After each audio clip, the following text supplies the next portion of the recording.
चलिए देखिए, आज हम बात करेंगे प्रतिरोधों का संयोजन।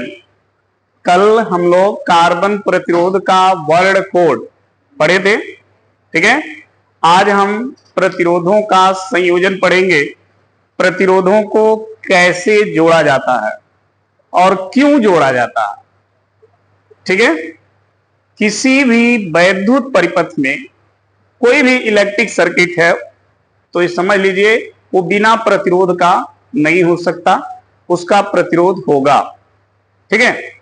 लेकिन अगर उस सर्किट का के प्रतिरोध का मान बढ़ाना हो तो आप प्रतिरोधों को कैसे जोड़ें ताकि उस परिपथ का प्रतिरोध बढ़ जाए, ठीक है। और कैसे जोड़ें कि उस परिपथ का प्रतिरोध घट जाए।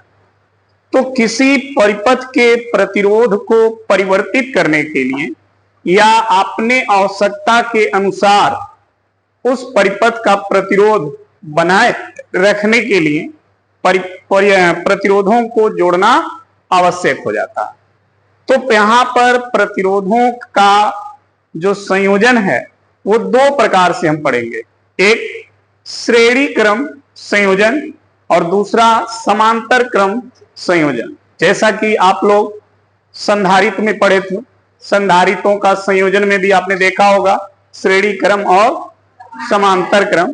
ठीक उसी तरह से यहां पर प्रतिरोधों का संयोजन हम पढ़ेंगे, ठीक है, श्रेणी क्रम और समांतर क्रम। अब किस क्रम में जोड़ें तो प्रतिरोध बढ़ जाएगा, किस क्रम में जोड़ेंगे तो प्रतिरोध घट जाएगा, ये सारी चीजें आज हम लोग डिस्कस करेंगे, ठीक है। तो सबसे पहले हम लिखेंगे प्रतिरोधों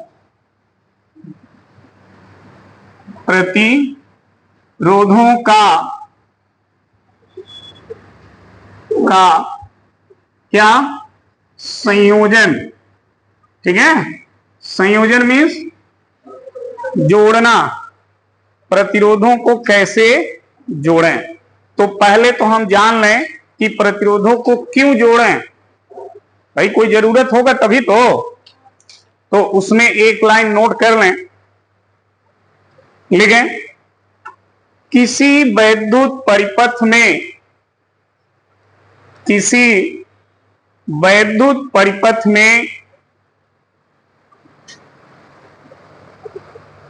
प्रतिरोध का मान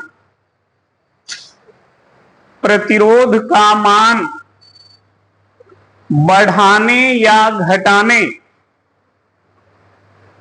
किसी वैद्युत परिपथ में प्रतिरोध का मान बढ़ाने या घटाने के लिए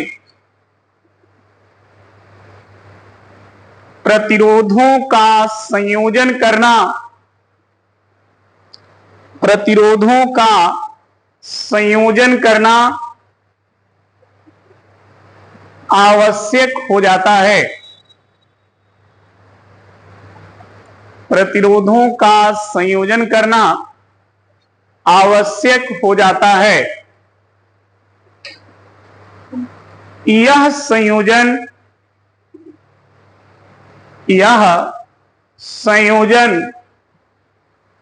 निम्न दो प्रकार से किया जाता है। यह संयोजन निम्न दो प्रकार से किया जाता है, ठीक है।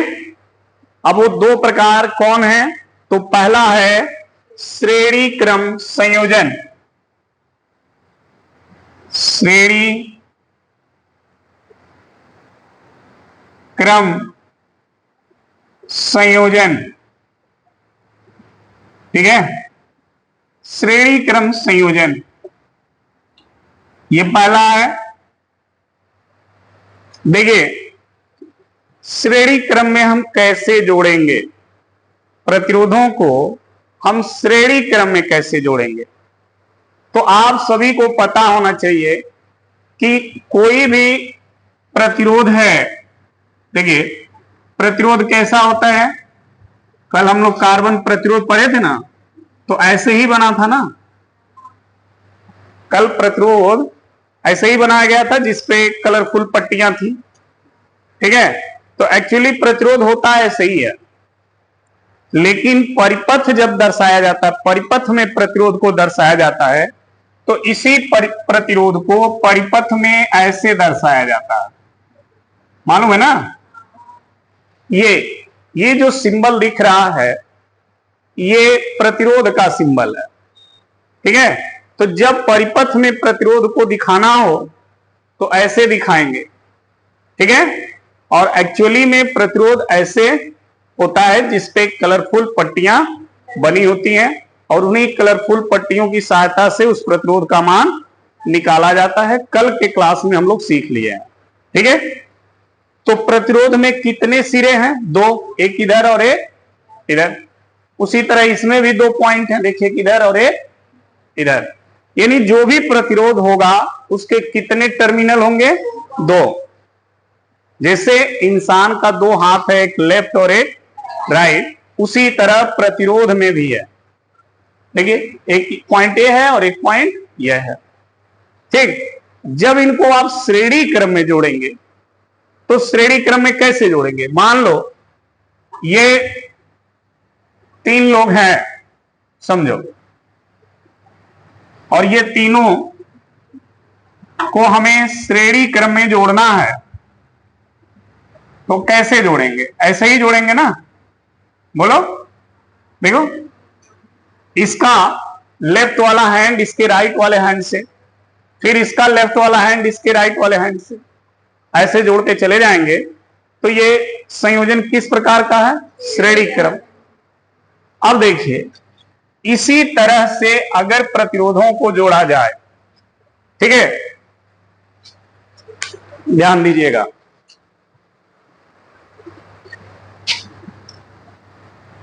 देखिए मान लीजिए हमारे पास 3 प्रतिरोध हैं। पहला ये है, जैसे ये, अब इसके इस लेफ्ट वाले को अगला जो जैसे इसका राइट से जुड़ा है तो उसी तरह से अगले प्रतिरोध के राइट वाले से क्या करेंगे? फिर इसका ये पॉइंट मिला, फिर इसको अगले वाले के राइट से क्या करेंगे? ऐसे जोड़ देंगे। और ऐसे जोड़ते जितने भी प्रतिरोधों को जोड़ना है आप जोड़ते चले जाइए, तो ये सभी प्रतिरोध किस क्रम में होंगे? श्रेणी क्रम में। ये सभी प्रतिरोध श्रेणी क्रम में जुड़े होंगे। जैसे ये देख रहे हैं 3 पर्सन है, तीनों श्रेणी में जुड़े हैं, ठीक उसी तरह से ये तीनों भी किस क्रम में है? श्रेणी क्रम में। मान लीजिए ये जो प्रतिरोध है इसका मान R1 है, कितना है? R1। ये R1 ओम का रेजिस्टेंस है, ये प्रतिरोध R2 ओम का है और ये R3 ओम का है। तीनों प्रतिरोध श्रेणी क्रम में जुड़े हुए हैं, ठीक है। अब देखना इन तीनों को श्रेणी क्रम में जोड़ने के बाद पहले वाले का ये वाला पॉइंट खाली है और लास्ट वाले का ये वाला पॉइंट खाली है। इन दोनों पॉइंट को तार से जोड़िए और जोड़ करके इनको किसी बैटरी से क्या करिए? जोड़ दीजिए। किसी बैटरी से जोड़ दीजिए, किसी सेल से जोड़ दीजिए, किसी विद्युत स्रोत से जोड़ दीजिए। इनको यहां पर क्या करिए? जोड़ दीजिए ऐसे। तो ये हमने किससे जोड़ा है? बैटरी से। किससे जोड़ा है? बैटरी से। जब इस तरह छोटा बड़ा कई लाइन हो तो उसको क्या बोलते हैं? बैटरी बोलते हैं, ठीक है। और जब एक केवल एक बड़ा और एक छोटा लाइन हो तो सेल बोलते हैं, पता है ना। तो हमने इनको बैटरी से जोड़ दिया, ठीक है। अब देखो जिस बैटरी से हमने जोड़ा उस बैटरी का कुछ वोल्टेज होगा कि नहीं होगा? होगा। बिना वोल्टेज की बैटरी कैसे होगी? मान लेते हैं उस बैटरी का वोल्टेज क्या है? V वोल्ट है, ठीक है। अब देखिए ये जितने भी रेजिस्टेंस हैं, जब बैटरी करंट देगा तो करंट सभी रेजिस्टेंस में क्या होगा? समान जाएगा। भाई देखो अगर यहां से बैटरी करंट दे रही है तो करंट ऐसे ही जाएगा ना, ऐसे। बोलो, देखो ऐसे करंट जा रही है तो करंट ऐसे निकल जाएगा।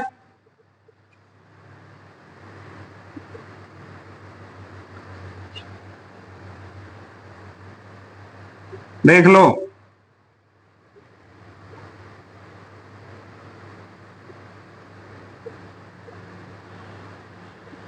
ऐसे ऐसे करंट चलेगा इसमें।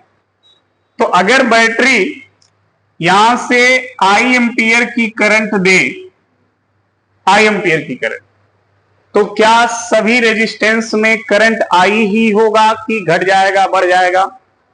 आई ही होगा। यही खासियत है श्रेणी क्रम में। श्रेणी क्रम में जितने भी प्रतिरोध जुड़े होंगे सब में धारा का मान क्या होगा? समान होगा।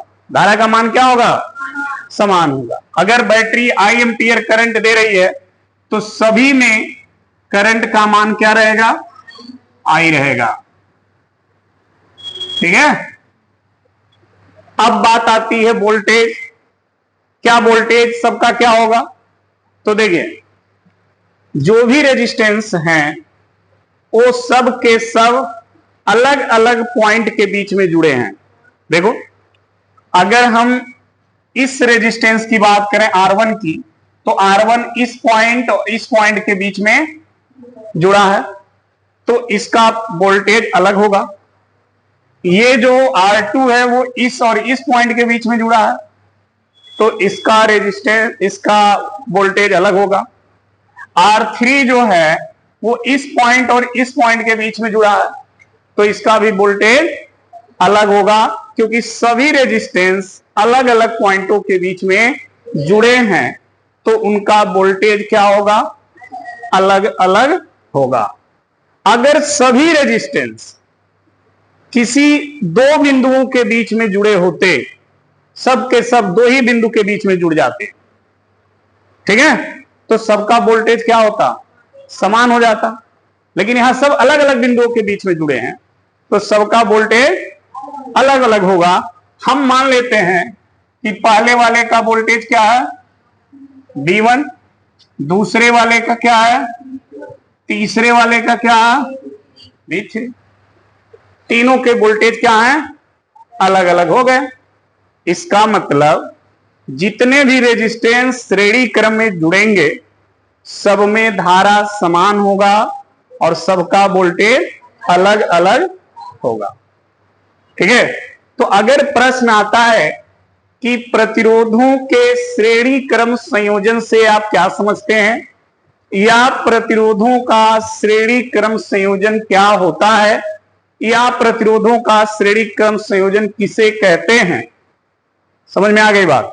तो आप सिंपल शब्दों में लिखें कि सर प्रतिरोधों का ऐसा संयोजन, ध्यान से सुनना, प्रतिरोधों का ऐसा संयोजन मतलब प्रतिरोधों को ऐसा जोड़ा जाए, ठीक बा, जिनमें सब में धारा का हो समान हो, सब में धारा का हो समान हो और वोल्टेज का हो अलग अलग हो, तो ऐसे संयोजन को क्या कहेंगे?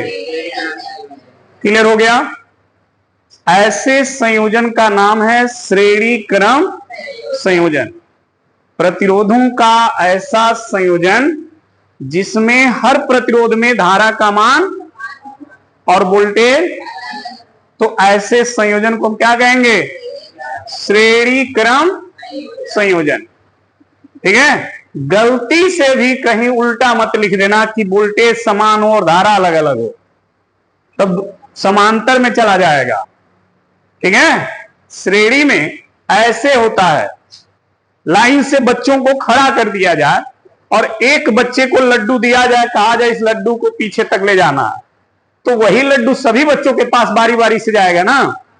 हाँ, वही लड्डू तो सबके पास जाएगा। तो वही चीज है, यहां पर सब लाइन से खड़े हैं तो जो करंट एक में आएगी वही करंट इसमें भी आएगी, वही करंट इसमें भी आएगी। लेकिन वोल्टेज सबका एक नहीं होगा। क्यों नहीं होगा? वोल्टेज एक क्यों नहीं होगा? हाँ, क्योंकि सभी रेजिस्टेंस अलग अलग बिंदुओं के बीच जुड़े हुए हैं, अलग अलग पॉइंटों के बीच जुड़े हुए हैं, तो अलग अलग इनका वोल्टेज हो जाएगा। क्लियर? तो प्रतिरोधों का ऐसा संयोजन, प्रतिरोधों का ऐसा जोड़ जिसमें हर प्रतिरोध में धारा समान और वोल्टेज, तो ऐसे संयोजन का नाम है। क्लियर? ठीक। अब इसके लिए हम मान लेते हैं, मान लिया कि हमारे पास कुल 3 रेजिस्टेंस हैं। ऐसा नहीं है कि हम 3 ही रखें, कहा है कि गरीब हैं, हम और भी मान सकते हैं। ठीक है, 4, 5, 10, 20, 100 कुछ भी मान सकते हैं, लेकिन हम 3 को मान के चल रहे हैं। तो माना, ठीक है, हमारे पास कितने रेजिस्टेंस हैं? 3, और उन रेजिस्टेंसों का मान है R1, R2 और R3 ओम। तीनों चित्र के अनुसार, जिस तरह चित्र में जोड़ा गया है, चित्र के अनुसार श्रेणी क्रम में जुड़े हैं। ठीक है, इन प्रतिरोधों में धारा का मान I क्या है? समान है, और इनके वोल्टेज V1, V2, V3 ये आपको मानना पड़ेगा। तब ये आप प्रूफ करेंगे कि श्रेणी क्रम में जोड़ने पर प्रतिरोध बढ़ता है कि घटता है। समझ में आ गई बात? तो देखिए, माना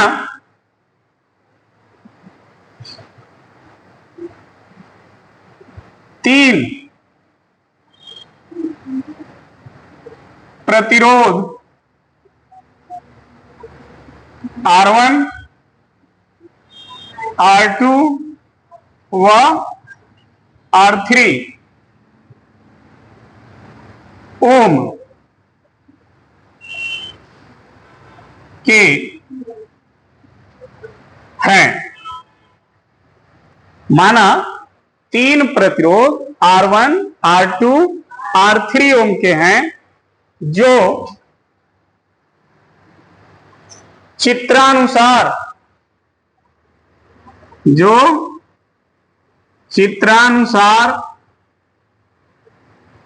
एक दूसरे से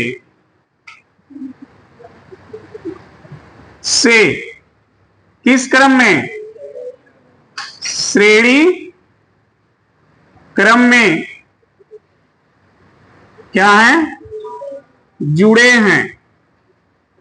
तीनों चित्रानुसार श्रेणी क्रम में जुड़े हैं।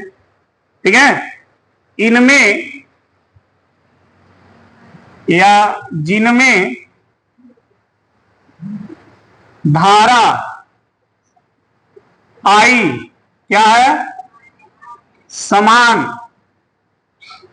तथा विभव V1, V2, V3 वोल्ट है।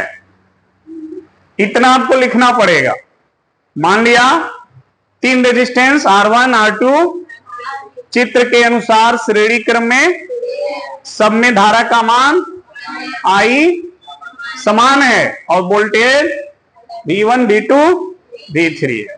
ठीक है, अब देखो, जब तीनों का वोल्टेज अलग अलग है, ठीक है, तो तीनों के वोल्टेज को आप जोड़िए। वोल्टेज कौन सी राशि है? सदिश या अदिश? विभव कौन सी राशि है? सदिश या अदिश? अदिश राशि है। वोल्टेज अदिश राशि है, धारा भी अदिश राशि है। क्लियर है ना? ध्यान रखना, धारा और वोल्टेज दोनों अदिश राशि हैं। और अदिश राशि को जब जोड़ा जाता है तो किस नियम से?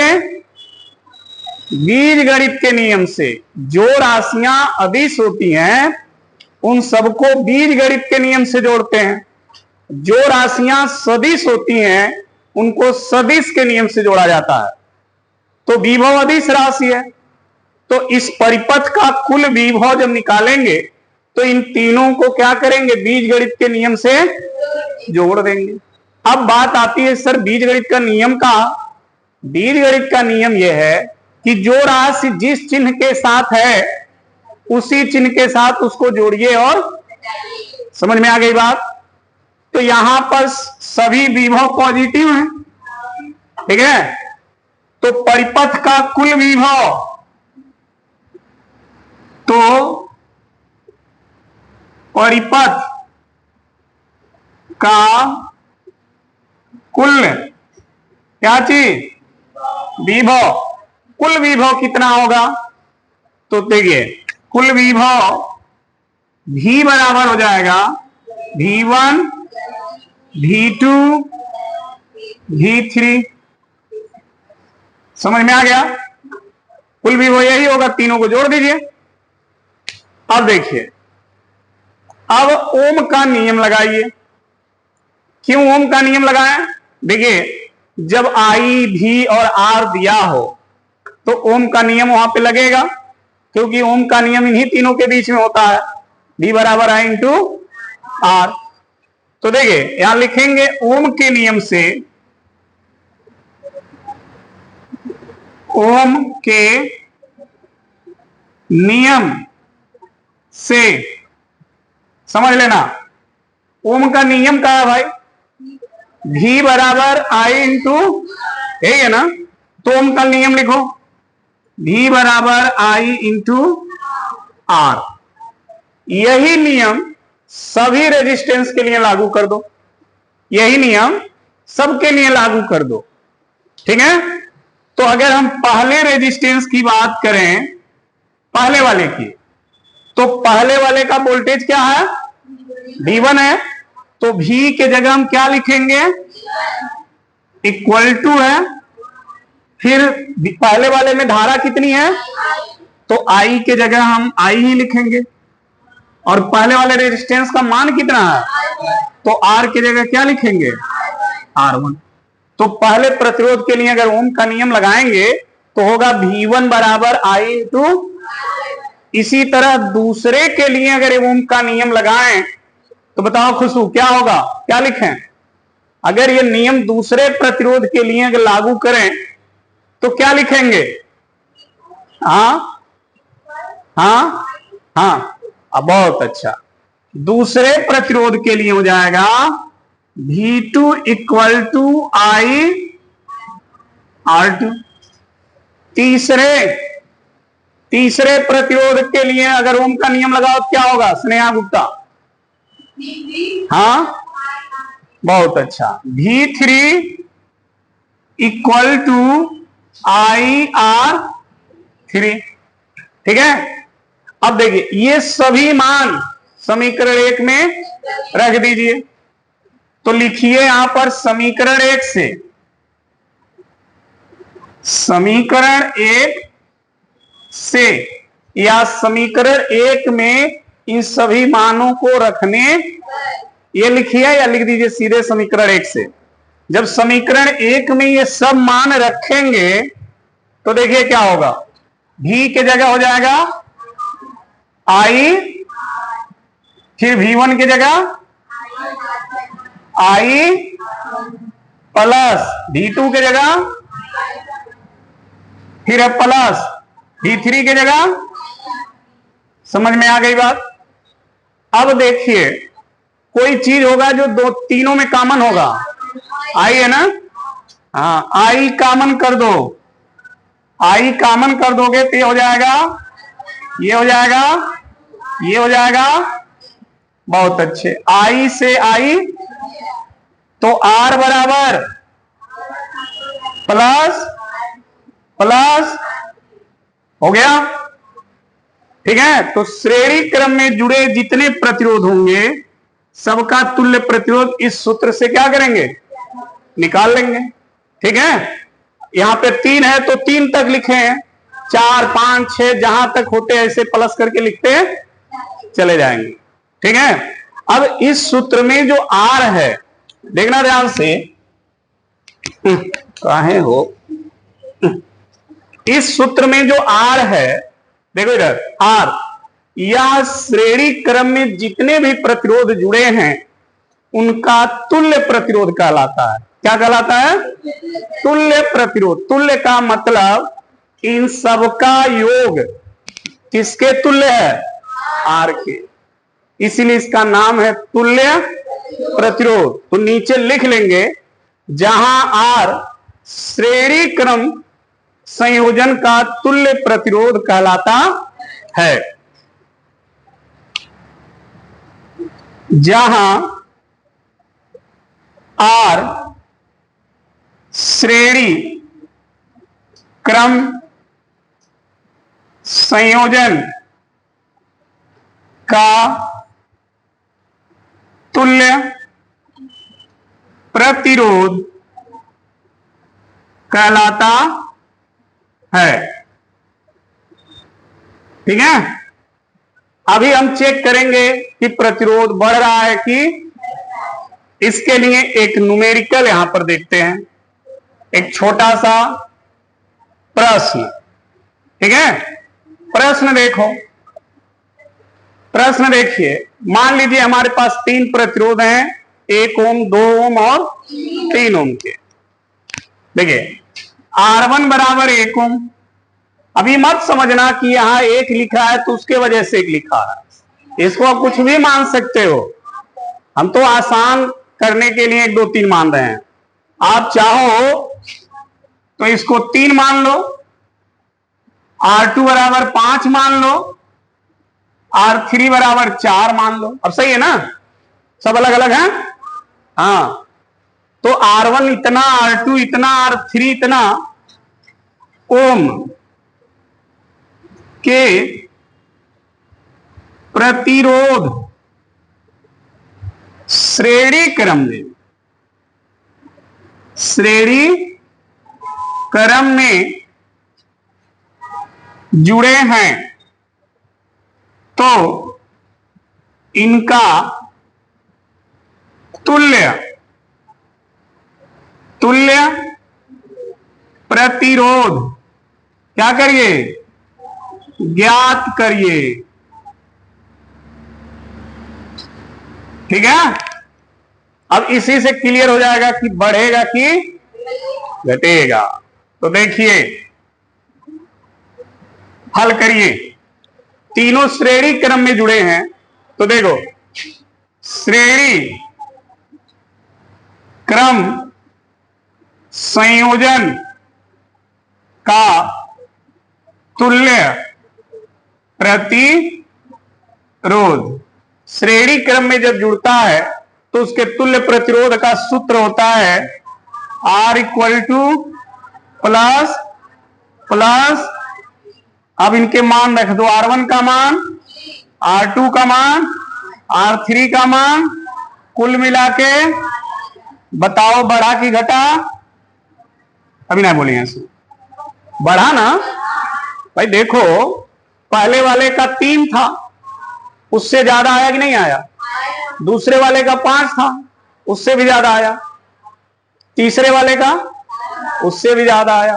तो श्रेणी क्रम में जोड़ने पर जो कुल प्रतिरोध होता है उसका मान क्या होता है? बढ़ता है। तो जब किसी परिपथ में प्रतिरोध बढ़ाना हो तो किस क्रम में जोड़िए? श्रेणी क्रम में। श्रेणी क्रम में जोड़ देंगे तो प्रतिरोध बढ़ जाएगा। ठीक है, तो हेडिंग डाल लिए हैं श्रेणी क्रम संयोजन, उसमें लिख लीजिए प्रतिरोधों का ऐसा संयोजन, प्रतिरोधों का ऐसा संयोजन जिनमें प्रत्येक प्रतिरोध में धारा का मान समान हो, धारा का मान समान हो और विभव अलग अलग हो, और विभव अलग अलग हो। ठीक है, तो उसे श्रेणी क्रम संयोजन कहते हैं। तो उसे श्रेणी क्रम संयोजन कहते हैं। विभव अलग अलग हो तो उसे श्रेणी क्रम संयोजन कहते हैं। हो गया जी। चलिए, तो अब बाकी जो बोर्ड पर है उसको नोट कर लीजिए फटाक से। तो ये तो पहला हो गया। अब दूसरा संयोजन देखिए।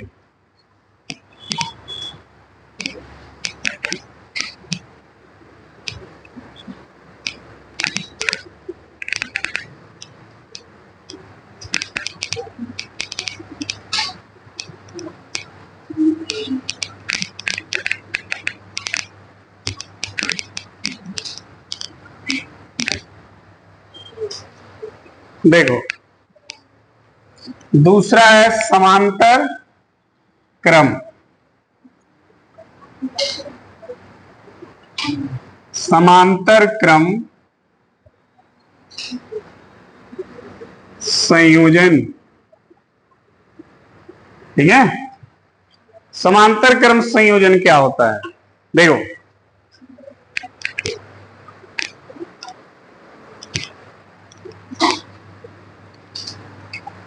देखो मान लो, ए बच्चा इधर देखो, ये 3 लोग हैं, इन्हीं के पीछे एक लोग और हैं, इन्हीं के पीछे एक लोग और हैं। ठीक है, तो इस तरह से देखो 3 लोग हो गए। अब तीनों का जो लेफ्ट हैंड है वो तीनों एक जगह क्या हो, जुड़ जा, और तीनों का राइट हैंड एक जगह जुड़ जा। समझे? तो इसको क्या कहेंगे? बस यही चीज प्रतिरोध में लगाना है। देखो, मान लो हमारे पास 3 प्रतिरोध हैं, ठीक, और इस प्रतिरोध में कितने टर्मिनल होते हैं? 2। फिर इसी के नीचे एक और प्रतिरोध रख दो, एक और रख दो, ठीक। अब ध्यान देना, तीनों प्रतिरोध का जो पहला टर्मिनल है, ये इन सबको एक पॉइंट पे क्या करो, जोड़ दो। तीनों का जो दूसरा टर्मिनल है उसको एक पॉइंट पे जोड़ दो, ठीक। तो ये तीनों प्रतिरोध किस क्रम में हो गए? समांतर क्रम में। अब देखना ध्यान से, समांतर क्रम में ऐसा ही अगर फिगर दिखेगा तभी नहीं है कि वो समांतर में है, ये ध्यान रखना। ऐसा ही फिगर दिखेगा तभी मत समझना कि वो समांतर में है। फिगर कई तरह से बनेंगे। हर क्या है कि आपको ये ध्यान देना होगा कि किस किस रेजिस्टेंस का पहला टर्मिनल एक जगह जुड़ा है और दूसरा टर्मिनल दूसरी जगह जुड़ा है, वो सब किस में आ जाएंगे? समांतर में। मान लो फिगर देखो, मान लो कोई रेजिस्टेंस यहां पर ऐसे है, ठीक, समझे ना, और कोई रेजिस्टेंस देखो, कोई रेजिस्टेंस यहां पर ऐसे है, तो इस तरह से, ठीक है। इसको भी तार से यहां लाके जोड़ दिया, इसको भी तार से लाके यहां जोड़ दिया, इसको भी तार से लाकर यहां जोड़ दिया, और इसको भी लाके, अब आप कहोगे ये तो गुरुजी डिजाइन में ना उत्तर बनता, लेकिन है किसमें? समांतर में है, ठीक है ना। तो ये सब ध्यान देना, क्योंकि इसका भी पहला टर्मिनल एक जगह देखो, और इसका भी दूसरा, और इसका भी दूसरा। तो ये ध्यान देना है कि पहला कहां जुड़ा है और दूसरा कहां जुड़ा है। तो वो सब किस में आ जाएंगे? डिजाइन कुछ और बने, ठीक है। क्योंकि अक्सर बच्चों के दिमाग में ये फिगर सेट हो जाता है, जब ऐसा डिजाइन दिखेगा चिल्लाएंगे समांतर है, समांतर है, और जब ऐसा दिखेंगे तो इनाई कहेंगे, जबकि ये भी समांतर है, ठीक है ना।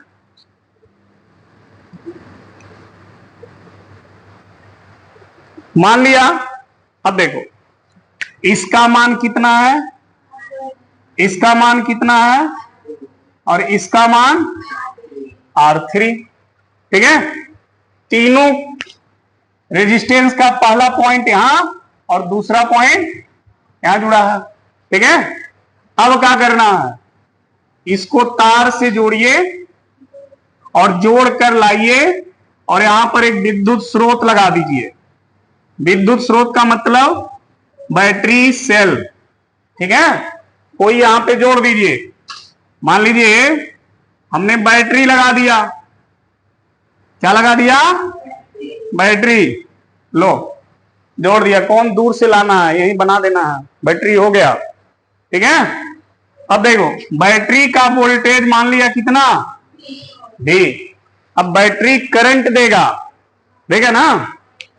तो करंट ऐसे जाएगा, देखना ध्यान से, यही सब चीज समझना है तुमको। करंट जा रहा है, करंट जा रहा, देखो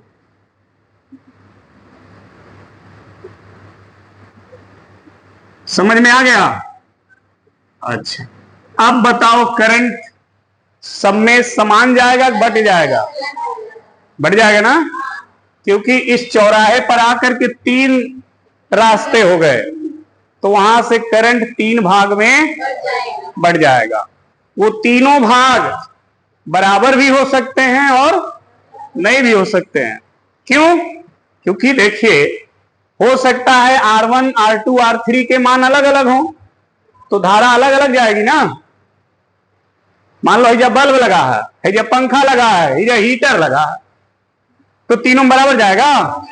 बल्ब वाला अपने आवश्यकता के अनुसार करंट लेगा, हीटर वाला अपने आवश्यकता के अनुसार लेगा, फैन वाला।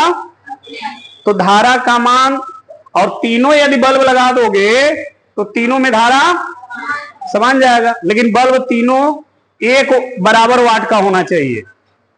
इना एगो 7 वाट, एगो 9 वाट, एगो 100 वाट, तो अलग अलग लगाओगे फिर धारा अलग अलग हो जाएगी। ठीक है, तो रेजिस्टेंस बदलने के कारण यहां से तीनों में धारा का मान अलग अलग हो जाएगा। क्लियर? तो इसमें धारा कुछ और जाएगी, इसमें धारा कुछ और जाएगी, इसमें धारा कुछ और जाएगी। ठीक, फिर यहां से धारा आएगी।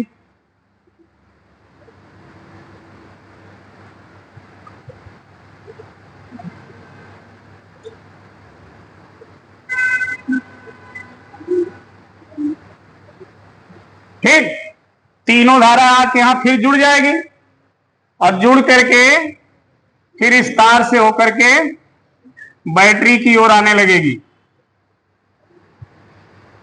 समझ में आ गया? ऐसे। ठीक है, अब देखो, मान लो बैटरी यहां करंट कितना दी? I ampere. यहां भी कितना रही? यहां भी, बट यहां आने के बाद अलग अलग हो गई। इसमें मान लो कितना गया? इसमें और इसमें I3, तीनों धारा आई। फिर यहां से अब ये I1 आया है, तो I1 बाहर भी होगा। ठीक है, तो ये I1, ये और ये, फिर तीनों जुड़कर क्या बना लेंगे? ठीक है, अब बताओ वोल्टेज क्या होगा? धारा तो समझ में आ गया ना, धारा अलग अलग तो वोल्टेज समान होगा। लेकिन देखिए कैसे, समझिएगा, देखो ध्यान से। यही 2 पॉइंट हैं जिनके बीच में तीनों रेजिस्टेंस लगे हैं, और इन्हीं दोनों पॉइंट के बीच में बैटरी भी लगा है। देखो, बैटरी भी उन्हीं दोनों पॉइंट के बीच में लगा है। देखो, पॉजिटिव और इधर, तो बैटरी भी उन्हीं दोनों के बीच में लगी है, और तीनों रेजिस्टेंस भी उन्हीं दोनों के बीच में है। सही है ना? श्रेणी में रेजिस्टेंस अलग अलग थे, इसमें विभव, यहां पर रेजिस्टेंस एक ही बिंदुओं के बीच में है, बैटरी भी उन्हीं बिंदुओं के बीच में। तो जो वोल्टेज बैटरी का है वही वोल्टेज रेजिस्टेंस का भी होगा। समझ में आ गया? तो अगर बैटरी का वोल्टेज V है तो इसका वोल्टेज V होगा, और R2 का भी वोल्टेज, R1 का भी वोल्टेज V होगा। समझ में आ गया? तो जब प्रतिरोधों को ऐसा जोड़ा जाए कि धारा सब में अलग अलग हो और वोल्टेज सबका समान हो, तो ऐसे संयोजन को क्या कहेंगे? समांतर क्रम। केवल यही एक ऐसा संयोजन है जिसमें धारा अलग अलग और वोल्टेज समान होगा। ठीक है? और किसी भी तरीके से जोड़ेंगे तो ऐसा नहीं होगा। क्लियर? तो इसमें एक लाइन लिखे, लिखिए, प्रतिरोधों का ऐसा संयोजन, प्रतिरोधों का ऐसा संयोजन जिनमें प्रत्येक का वोल्टेज समान, जिनमें प्रत्येक का वोल्टेज समान और धारा भिन्न भिन्न हो, और धारा भिन्न भिन्न हो, तो ऐसे संयोजन को, तो ऐसे संयोजन को समांतर क्रम संयोजन कहते हैं। तो ऐसे संयोजन को समांतर क्रम संयोजन कहते हैं। ठीक है? अब देख लीजिए, मान लीजिए आपके पास 3 रेजिस्टेंस हैं, माना R1, R2, R3 ओम के 3 प्रतिरोध चित्रानुसार समांतर क्रम में जुड़े हैं, जिनमें प्रत्येक का विभव V वोल्ट समान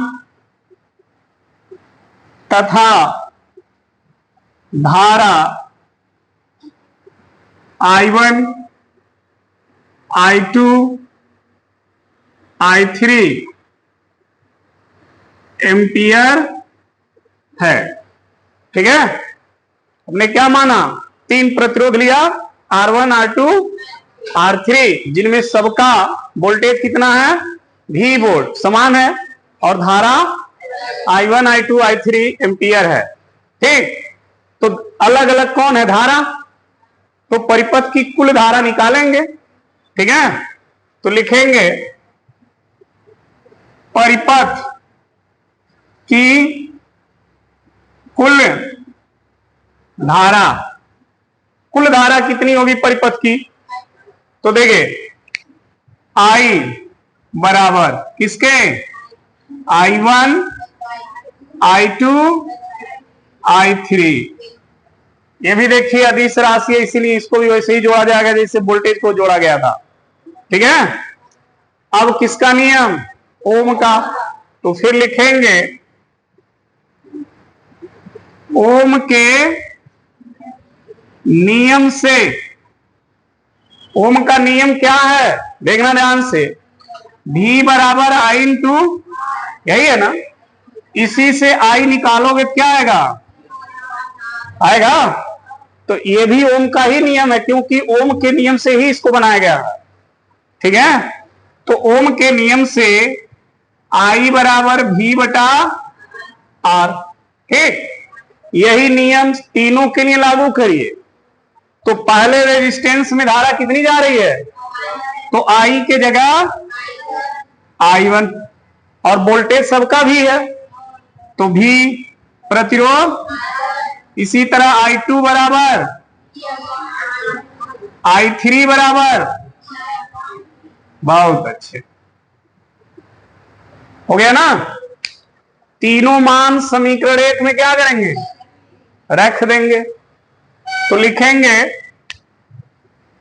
समीकरण एक से, समीकरण एक में तीनों रख दो, तो भी आई के जगह क्या रखोगे, भी अपान I1 के जगह, I2 के जगह, I3 के जगह कॉमन क्या हुआ, भी हुआ ना, तो भी कॉमन ले लिया। यहां बचा 1/, यहां बचा 1/, यहां बचा 1/, भी से भी कट गया, तो बचा क्या, 1/r बराबर 1/r3। ठीक है। तो समांतर क्रम में जितने भी प्रतिरोध जुड़ेंगे उनका तुल्य प्रतिरोध इस सूत्र से निकालेंगे। ठीक है। यहां पर भी R क्या है, समांतर क्रम संयोजन का तुल्य प्रतिरोध है। नीचे लिखेंगे जहां R समांतर क्रम संयोजन का तुल्य प्रतिरोध है। ठीक है, यह समांतर क्रम का तुल्य प्रतिरोध। अब इसमें आप चेक करोगे कि प्रतिरोधों को जोड़ने पर मान घटेगा कि बढ़ेगा। तो ये चूंकि बटे में है, ये तो क्लियर है कि क्या होगा, घटेगा। अगर नहीं इंटरेस्ट है तो जैसे उसमें क्वेश्चन लिखे थे वैसे लिख के चेक कर लेना। ठीक है, हो जाएगा ना, तो नोट कर डालिए।